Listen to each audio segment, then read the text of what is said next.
ሰበር ዜና ወቅታዊ ሁኔታዎችን አስመልክቶ ከትግራይ መንግስት የተሰጠ መግለጫ። ጄኖሳይዳዊውና አምባገነኑ የብልጽግና አገዛዝ ዛሬ ሐምሌ 25 2018 ዓመተ ምህረት ንጋት ጀምሮ በምዕራብ ትግራይ ሸረሪን አቅጣጫ በይፋ ውጊያ ጀምሯል። ዛሬ ሐምሌ 5 ቀን 2018 ዓመተ ምህረት ከማለዳው 11 ሰዓት ከ45 ጀምሮ በኢትዮ ሱዳን ድንበር አቅራቢያ መጠነ ሰፊ ውጊያ መከፈቱ ተሰምቷል። እግዚአብሔር ነው የምነግራችሁ ማለት ነው።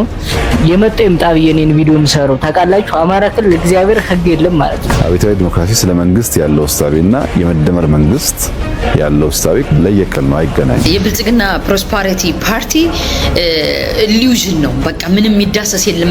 እመን ነው በሌለው ነገር እመን እያለ ነው ይህን ሁሉ ህዝቡን በረሃብ ውስጥ እያደቀቀ ያለ። በኢትዮጵያ ሰዓት አቆጣጠር ከማለዳውና ከረፋዱ 11 ሰዓት ከ59 ሆኗል። 12 ሰዓት ሊሞላ ነው። ቻው በሻሻ ግጭትና ጥላቻ ጠማቂው ማህይሙ ጠቅላይ ቆሻሻ ዘረኛ አውዳሚ በቃ ሊባል ይገባል። ሰዓቱ ለነገ አይደለም ለአሁን። ሰላም ጤና ይስጥልን ውድ የቃል ሚዲያ ቤተሰቦች እንደምን ቆያችሁ? እግዚአብሔር ሰላም ከሁላችን ጋር ይሁን እያልን ወቅታዊና አዳዲስ መረጃዎችን ይዘን መጥተናል። ቪዲዮውን ከመጀመራችሁ በፊት ላይክ በማድረግ ጀምሮ እንዲሁም ሀሳብ አስተያየታችሁን የኮሜንት ሴክሽን ላይ ያስቀምጡልን። ቀጥታ ወደ ቪዲዮ እናልፋለን። ሰብስክራይብ ለምንድን ነው የማታደርጉት? አሁን አድርጉ።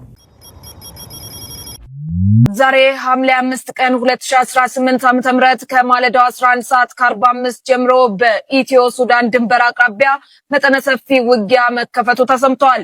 ከበረት እስከ ሽረሪና ባሉ የአካባቢው ስፍራዎችም የእግረኛና የሜካናይዝ ከባድ መሳሪያዎች ድምጽ በስፋት እየተሰማ ይገኛልም ተብሏል።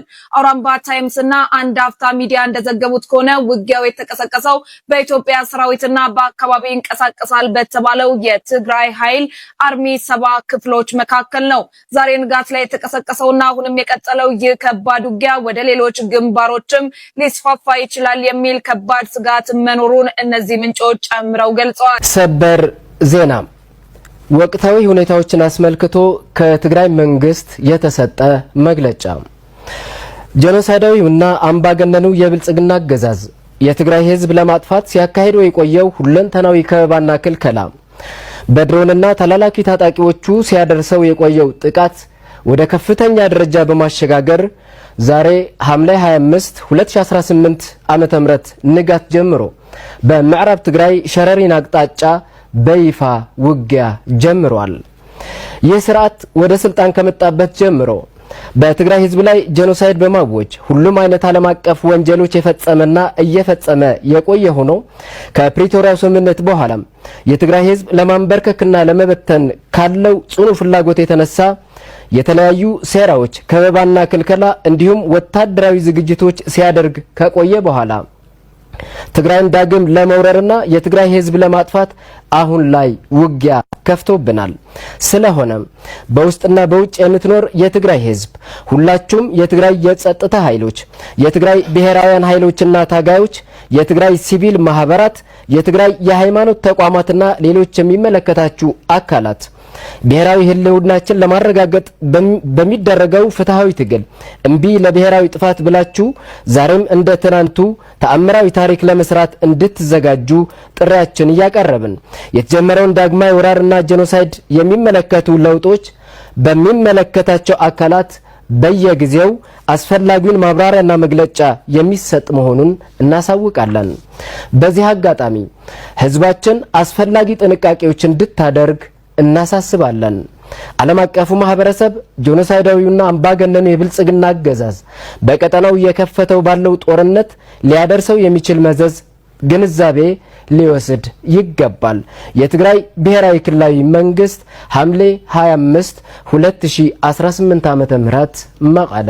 አሁን በኢትዮጵያ ሰዓት አቆጣጠር ከማለዳውና ከረፋዱ 11 ሰዓት ከ59 ሆኗል። 12 ሰዓት ሊሞላ ነው። ቻው በሻሻ ግጭትና ጥላቻ ጠማቂው ማህይሙ ጠቅላይ ቆሻሻ ዘረኛ አውዳሚ በቃ ሊባል ይገባል። ሰዓቱ ለነገ አይደለም ለአሁን። አሁን ውድ ኢትዮጵያውያን ለለውጥ ተዘጋጅታችሁ ቅድመ ዝግጅት አድርጋችሁ መጠባበቅ ብቻ መፍትሄ ነው። አሁን ልክ እንደባለፈው ዘመን ጁንታ እንደሚባልበት ዘመን ሮንድ ውጡ ሊሏችሁ ተዘጋጅተዋል። እናንተ ብቻ አንወጣም ማለት ነው መልሳችሁ።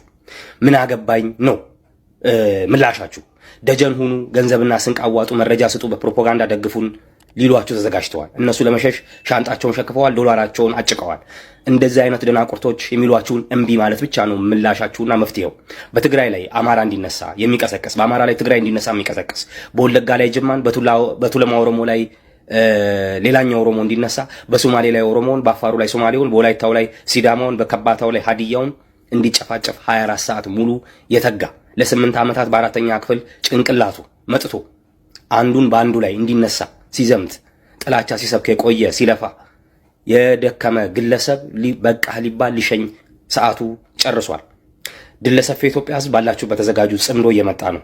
ፒስ ድል ለሰሜናውያን። ሄሎ ቤተሰብ፣ አሁን የደረሰን ሰበር መረጃ አለ። ጦርነቱ ተጀምሯል። መረጃዎችን ባጭሩ አቀርባለሁ። መረጃው እንደሚያሳየው በሸረሪናና በኢትዮ ሱዳን ድንበር አካባቢዎች ነው ከባድ ውጊያ የተቀሰቀሰው።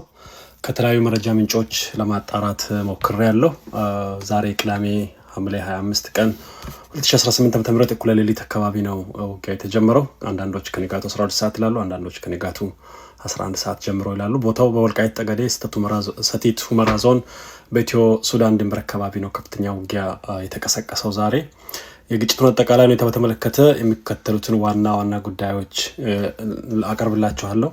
የውጊያ አቅጣጫና ስፋቱን በተመለከተ ከበረሃት ተነስቶ ወደ ሸረሪና ነጭ አፈር ባሉት የድንበር አካባቢዎች አቅጣጫ ነው የተከፈተው። ውጊያው በእግረኛ በመካናይዝድ እና እንዲሁም በከባድ መሳሪያዎችም ጭምር የታገዘ ሰፊ ወይም ፉል ስኬል የሚሉት ጦርነት ነው።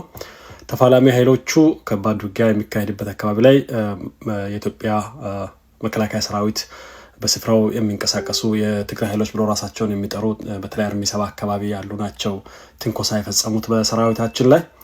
በዚህም ወደ ከባድ ውጊያ ተገብተዋል። ምንጮች እንደሚያነሱት የጦርነት በቅርቡ በተለያዩ የትግራይ ከተሞች በህወሓት አመራሮች ሲመራ የነበረው የውጊያ ቀስቃሽ መፈክሮች ከተስተጋቡ በኋላ ያ ውይይት ከተጠናቀቀ በኋላ የተከፈተ ነው። እንግዲህ ቀጣይ ብዙ ስጋቶች እንዳሉ እየተሰሙ ነው ያሉት። ሁመራ ከተማ ጭምር የተኩስ ድምጽ ይሰማል። እንዲሁም ደግሞ የድሮኖችንም ነዋሪዎች እያስተዋልን ነው ያሉ ያሉት። ወዴት ይደርሳል የሚለውን እያጣርን የምናቀርብ ይሆናል። እግዚአብሔር ነው የምነግራችሁ ማለት ነው። የመጣው ይምጣ ብዬ እኔን ቪዲዮ የምሰራው ታውቃላችሁ። አማራ ክልል እግዚአብሔር ህግ የለም ማለት ነው። ትናንትና ወንድሜንና 4 ወዳጆቹን ማለት ነው አስቁሞ በጭንብል ለብሰው ምናምን ዘረፏቸው ምናምን ሊገሏቸው ነበር ምናምን ባናታቸው አስደፍተው ምናምን ሊገሏቸው ነበር። እግዚአብሔር ነው የምነግራችሁ። እና እዛ ምንም ህግ የለም እና እንደዚህ ህግ እያልን ስንሰራ ህግ የለም ሲባሉ እነሱ ምናምን እና ስቲል በርቀት ሲያቸው የነበሩ ህግ አስከባሪዎች አንበርክከው ኮንተን ሲሏቸው እኮ አይተናል። ግን ወንጀለኛ የኛ ሰዎች ስለመሰላችሁ ነው እንጂ ልንመጣላችሁ ነበር እያሉ የህግ ሰዎች እንኳን የነሱ ተባባሪ ናቸው። ኮሚሽን እየተቀበሉ ምናምን እንደዚህ ምናምን ህግ የለም። እግዚአብሔር ነው የምነግራችሁ። የመጀመሪያ ስራ ማለት ከተማን ከማስዋብ ማለት ነው የከተማን ሰላም ፒስ ስቴቢሊቲ ነበር ማስተካከል። ከተማው እንደዚህ ቢብለጨለጭ ምንም ዋጋ የለውም። ሌባና ዘራፊ ምናምን ህግ ከሌለ ማለት ነው። ተው ያገር አዘው ባህር ዳር ያሉት ምናምን የአማራ ክልል ያሉት ተውት። እንደው ቱሪስት የሚመጣ ሰው እንኳን በሰላም መግባት አይችልም። እውነቱን ስነግራችሁ ቡቲክ መሳሪያ ይዘው እየገቡ ይዘርፋሉ። አሁን ከትንሽ ደቂቃ በፊት እንደደወለልኝ ወንድሜ ማለት ነው ያለኝ ልንገራችሁ። ሆስፒታል እንትን ጤና ጣቢያ አሚን ምንድነው ፖሊስ ጣቢያ ማለት ነው ሄደና አለ ለ4 ቀን አንዱን ሰው አግተውት ምናምን ለ4 ቀን ምግብ ሳይሰጡት ያችን እርጉዝ ሚስቱን 400 ምን ሺህ ብር በውሃ ላይ እንድትልክ አድርገው ተቀብለው እሱ ሊሞት እየተዝለፈለፈ ነበር ምናምን አለ። ግን ህግ የለማ ፖሊስ ጣቢያ እንደዛ ሆነ እንትን ይላል። ግን ማንም ቸክ የሚያደርገው የለም። ቡቲክ ቤቶች ምናምን ይዘረፋሉ። ማንም ቸክ አያደርጋቸውም። ህግ አስከባሪ የሚባሉት የራሳቸውን ኮሚሽን ይቀበሉ። ማንም አያስከብርም። ህግ የለም። ህግ ካለ መጀመሪያ እስኪ ድረስላቸው። እስኪ ለነዛ ምስኪን ወንድሞቻችን እሺ የት ሄዱ? እኔ አሁን ከዚህ እንደዚህ ፍዴን እያዩን እየለፈው ነው አፎርድ የሚያደርጉ እኮ እየለቀቁ የመጡ ነው። ከአማራ ክልል ገንዘብ ያላቸው ምናምን ያላቸው እየለቀቁ እየመጡ ነው ወደዚህ ባህር ዳር ነው ወይም ሌሎች ከተሞችን ገንዘብ ያላቸው ማለት ነው። ገንዘብ የሌላቸው እንደኛ አይነት ቤተሰቦች የት ሄዱ? የቦታቸውን ጥለው የት ሄዱ? የኛ ድምጽ ለምንድን ነው የማይሰማው? ግን በውጭ ሲወራ ከተማችን እያደገች ነው ምናምን። ከተማው ምን ያደግ በወንጀለኛ ተጥለቅልቆ ማንም እኔ ከመምጣቴ በፊት ከትንሽ ቀን በፊት ሽጉጥ ምናምን ይዘው እንደዚህ ሊገሉኝ ነበር። እንደዚህ የሰፈር ሰው ነው ጩሄ ምናምን ያደን እና ምንድነው የትኛው ህግ ነው ህግ አለ የሚባለው? እባካችሁ በቃ ለሀገሪቱ እንድረስላት። እግዚአብሔርን ተው በሁላችንም አንድ ቀን ይደርሳል። እንደዚህ ቀን ላይ ምሰራችሁ እንደዚህ ስንነግራችሁ አጋጣሚውን አግኝተን ነው እኔም እንደዚህ አጋጣሚውን አግኝቼ ወይም ደግሞ ወንድም የተነካ ብዬ ነው የመጣሁት እንጂ ማለት ስንት እየተዘረፈ ያለ ሰው አለ፣ ስንት ልጆቹ እየታገቱበት ምናምን ስንት ሰው እንትን ጠይቁ። አማራ ክልል የምትኖሩ ሰዎች ባህር ዳር አካባቢ በተለይ እኔ የምኖርበት አካባቢ ስንት ሰው እየታገተ ምናምን እንደዚህ እባካችሁ ድምጽ ሆኑን በእግዚአብሔር። ወዳደራት ለምሳሌ አብዮታዊ ዲሞክራሲ ስለ መከላከያ ያለው እሳቤ፣ አብዮታዊ ዲሞክራሲ ስለ ህዝቦች ያለው እሳቤ፣ አብዮታዊ ዲሞክራሲ ስለ መንግስት ያለው እሳቤና የመደመር መንግስት ያለው እሳቤ ለየቀል ነው፣ አይገናኙም። የመደመር መንግስት መነሻው ቢያንስ 4 ኢትዮጵያ ውስጥ የምናውቃቸውን መሰረታዊ እምነቶች፣ ልምምዶች፣ ባህሎች እንደመነሻው ይወስዳል። አንደኛው ቅኔ ነው። ቅኔ ኢትዮጵያ ውስጥ አንድ ሰው በሰምና በወርቅ በግልጥ ሊትራሊ በሚተረጎምና በማይተረጎም መንገድ የሚናገርበት ቋንቋ ነው። ሚስጥር አዘል ቋንቋ ነው። ያን ሚስጥር አዘል ቋንቋ የማይረዳ መንግስት ከሆነ ከህዝብ ጋር ሊግባባ አይችልም። ካልተግባባህ ደግሞ ካልተነጋገር ካልተደማመጥክ ደግሞ እምነት አይፈጠርም። ህዝብህን ለማድመጥ የኢትዮጵያ ህዝብ የሚናገርበት ዘዬ፣ ልምምድ፣ ባህል ሌሎች ሀገሮች ከምናውቀው ለየት ይላል። ቅኔ የሚባል በሁለት መንገድ የሚተረጎም ልምምድ አለው። ይህንን እንደ አንድ የኮሙኒኬሽን ብሪጅ አድርጎ ይወስዳል የመደመር መንግስት። ሁለተኛው የተበተኑ ሀብቶች አሉ። ፍራጃይል የሆኑ እውቀቶች፣ የሰው ኃይል ካፒታል አለ። ይሄን ሰብስቤ ይሄንን ደምሬ አንድ አዲስ ነገር እንዲከሰት ኢመርጅ እንዲያደርግ እሰራለሁ የሚል መንግስት ነው። ይሄን የመሰብሰብ የመደመር ዝንባሌ ደግሞ ደቦ ከሚባል ከኢትዮጵያ አርሶ አደሮች ልምምድ እንደ አንድ ፋውንዴሽን ይወስደዋል። ደቦ ማለት እርሻ ደርሶብኛል ተባብረን ድረስ አብራችሁን የኔን ስራ ስሩልኝ የሚል የኢትዮጵያ ልምምድ ነው። ይሄ ለኛ ለምናስበው እሳቤ በእጅጉ ያግዛል። ሶስተኛው በታሪካችን ውስጥ ቅድም እንዳነሳሁት በየጊዜው ግጭቶች አሉ። ሰላማዊ ጉዞ ብቻ አይደለም ያለው። የእምነት፣ የብሔር፣ የመሬት ይገባኛል፣ የተለያየ ስልጣን ይገባኛል ግጭቶች ነበሩ።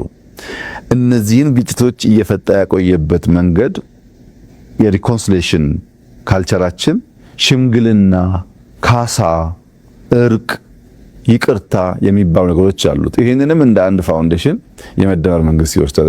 በሀገራችን እኮ ድል በሀብት አለ፣ ሽምግልና የሚባል እርቅ አለ፣ ይቅርታ አለ፣ ካሳ አለ። ይህንን እንደ መሰረት በወስደው በውስጥ ያሉትን ቅራኔዎች ለመፍታት ያግዘኛል። ደቦ ተሰብስቤ ለመስራት፣ ቅኔው ከህዝብ ለመደማመጥ። ግን ይሄ በመጀመሪያው ሌየር ላይ ፈርስቲር ላይ ያለው የሀገር ግንባታ መንገድ ብቻውን በቂ አይደለም። ኢንስቲትዩሽን ግንባታ ደግሞ ያስፈልጋል።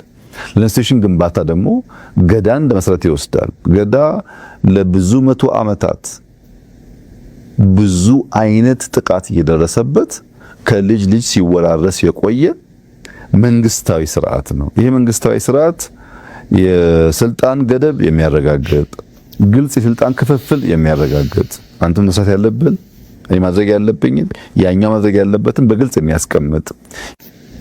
ሰላም ሰላም ቤተሰብ እንደምን አላችሁ? እግዚአብሔር ይመስገን እኔ በጣም ሰላም ነኝ። እንግዲህ ዛሬ ቪዲዮ መነሻ የዛሬ ሐሳብ መነሻ ይሄን ቪዲዮ አድርጌያለሁ።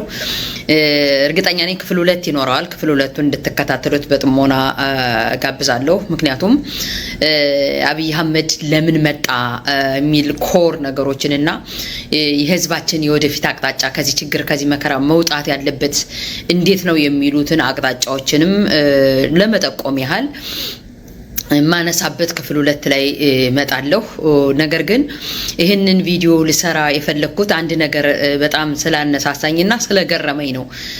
ምክንያቱም እኔ ብዙ ጊዜ የብልጽግና መንግስት ርዕዮተ ዓለሙ ምንድነው እያልኩ ከሚጠይቁ ሰዎች ነኝ። አስተሳሰቡ ምንድነው ላለሁ እንግዲህ ርዕዮተ ዓለሙን በእርግጥ ባናገኝ የመደመር መንግስት የሚለው ነገር ለብዙ ሰዎች ግራ የሚያጋባው ነው የቆየ ነገር ነው። አሁን ደግሞ ሲያብራራው በጣም የሚያሳፈር ነገር ነው ሆኖ ያገኘሁት። እኔ እውነቴን ነው የምላችሁ። በዚህ ኢንተርቪው ላይ ያየሁት አብይ አህመድ በቃ እንዳላቀቀ በጣም እንደፈራ ነው ያየሁት። እኔ ይሄን ለማጋነን አይደለም፣ እውነቴን ነው የምላችሁ። ያንን ለምን የሚለውን ነገር በክፍል 2 ላይ አሳፋ አድርጌ ይሰራበታለሁ። ነገር ግን ይህን ቪዲዮ መነሻ ሲያደርግ በጣም የገረመኝ ነገር የመደመርን ፍልስፍና እንዴት አድርጎ እንደጻፈውና ከምን መነሻ ወዴት እንደሄደ ራሱ በቃ ደንበኛ ቲፒካል መሀይም መሆኑን ራሱ ያሳያል። እግዚአብሔርን እኔ ላለማጋነን ማለት ነው። ምክንያቱም ከአብዮታዊ ዲሞክራሲ ከሌሎች የመንግስት ስርዓቶችም ይለያል ይላል እንዴ።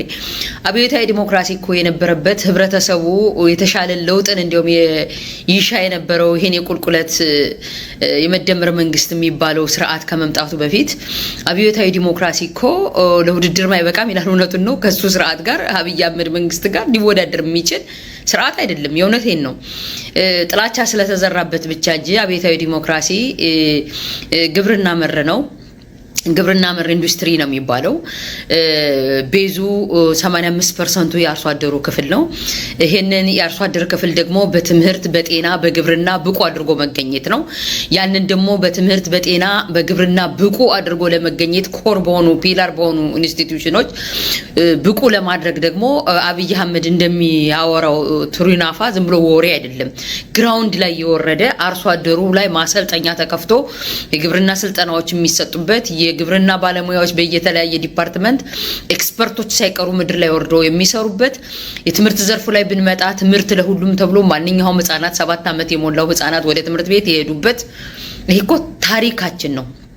ወደ ትምህርት ቤት የሄዱበት በጤናው ዘርፍ ላይ ብንመጣ ከፕሪቬንሽን መነሳት እንዳለበት መከላከል ሰው ታሞ ተመማቀቅ አስቀድሞ መጠንቀቅ የሚባለው መርህ ተይዞ ፕሪቬንሽን እንዴት መሆን እንዳለበት ኢቭን ኢፍ እናቶችና ህፃናትን ደግሞ እናቶች ሲወልዱ በነፃ እንዴት መሆን እንዳለበት በሌሎች ዓለማት ሁሉ ማናየውን ነገር ከሀገራችን ላይ ያየንበት ተአምር ነው እኮ አይደለም እንደ አብዮታዊ ዲሞክራሲ የምንለው።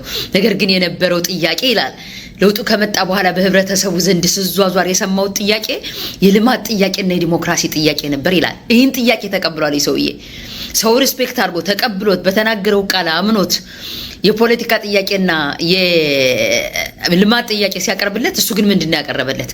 የነበረውን ልማት ለማውደብ ጦርነት ከፈተ። ፖለቲካ ጥያቄዎችን ለራሱ ሴራ ተጠቀመባቸው።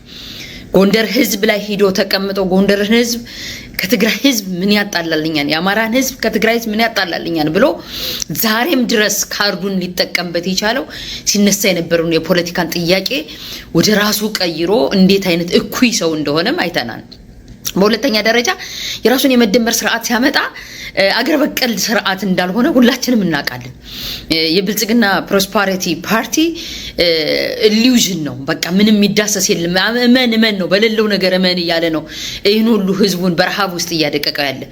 ያ ስለተባለ ብቻ አሁን ለቃቅሞ ምን ይዞ መጣ? 4 ነገሮች አሉን አለ። 4 መሰረታዊ ነገሮች አሉን። የኮሙኒኬሽን ስኪላችን ቅኔ ነው አለ። ቅኔ በየትኛው ቅኔ ዘርፋችሁ ነው እናንተ? የትኛውን ቅኔ ነው ተናግራችሁ እስኪ ያሳይ። ለምሳሌ ቅኔ ኮሙኒኬሽናችሁ በቅኔ የተገኛችሁት። በሁለተኛ ደረጃ እንዴት አስፈለገ ቅኔው ለዛ ህዝብ? እንዴት አሰባችሁት? በሁለተኛ ደረጃ ምን ይላል?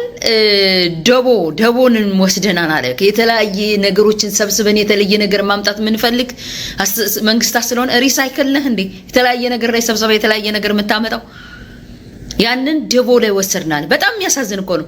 በሶስተኛ ደረጃ ላይ ደግሞ ወሰር ነው አለ። በመሬት በባህል በምን የተጋጨን የተፋጀን ሰዎች ነን አለ። በቃ ኢትዮጵያ ተስማምቶ እንደማይኖር አድርጎ ነው የሚነግረው።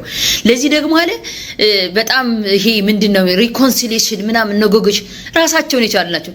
ሪኮንሲሊዬሽን፣ ኔጎሺዬሽን፣ ሚዲዬሽን እየተባሉ የተለያየ አካዳሚክ ዘርፎች ናቸው። መሀይም መሆኑን የምታዩት ግን አቀላቅሎ ይነግራቸዋል። በአራተኛ ደረጃ መሰረታዊ ቤዙን ለመጣል የተጠቀምነው የገዳ ስርዓትን ነው ይላል። የገዳ ስርዓት የመንግስታዊ መዋቅር ነው ይለዋል። እኔ ይህ ሰውዬ ከኦሮሞ ማህበረሰብ ወጣሁ እያለ የኦሮሞን ህዝብ የሚያጭበረብር ነው። የገዳ ስርዓት እንዴት ነው የመንግስት መዋቅር ሊሆን የሚችለው? የገዳ ስርዓት ዲሞክራሲ ላይ መሰረት የጣለ ነው እናምናለን።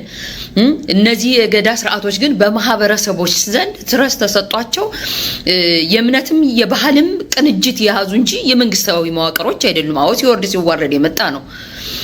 ምክንያቱም ስርዓት አላቸው፣ መዋቅር አላቸው። አባገዳ፣ አባቡኮ፣ አባላፋ እየተባሉ ተምረናቸዋል እኮ። እንዳንተ በኢንፌሪዮሪቲ ያደግነ ሰዎች ሳንሆን ምን ማለት ነው የሀገራችን ባህል እስከሆነ ድረስ እኛም እኮ ተምረን ያደግነው ነው።